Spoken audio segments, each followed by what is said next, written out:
क्या आपने कभी सोचा है कि अगर देश में कोई संविधान न हो तो क्या होगा? न कोई नियम, न कोई अधिकार और न ही कोई सुरक्षा।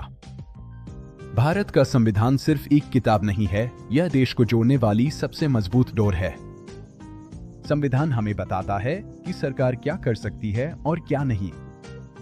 लेकिन संविधान की आत्मा सबसे साफ दिखाई देती है अनुच्छेद 14 में।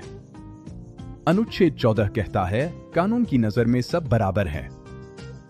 कोई अमीर या गरीब नहीं, कोई बड़ा या छोटा नहीं, कोई ताकतवर या कमजोर नहीं। इसका मतलब यह नहीं कि सब एक जैसे हैं, बल्कि इसका मतलब है कि सबको समान न्याय मिलेगा। अगर कोई मंत्री अपराध करे तो उस पर भी वही कानून लगेगा जो एक आम नागरिक पर लगता है। यही संविधान की ताकत है।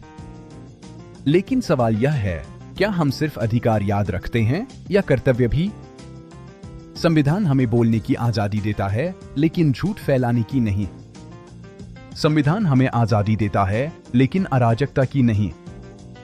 जब हम संविधान को समझते हैं तो हम सिर्फ नागरिक नहीं रहते, हम जिम्मेदार नागरिक बनते हैं। आज दुनिया में कई देश हैं जहां संविधान कमजोर है और वहां डर का राज है। लेकिन भारत में संविधान हमारी ढाल है। यह हमें सिखाता है कि ताकत का मतलब दबाना नहीं, बल्कि न्याय देना है। अगर हर नागरिक संविधान की भावना समझ ले तो देश को कोई हिला नहीं सकता। इसलिए संविधान का सम्मान कीजिए, उसे जानिए और उसे जिए। क्योंकि संविधान सिर्फ सरकार के लिए नहीं, हम सबके लिए है। अगर आपको यह जानकारी उपयोगी लगी तो नाम स्मरण को सब्सक्राइब करें, क्योंकि ज्ञान सबका अधिकार है।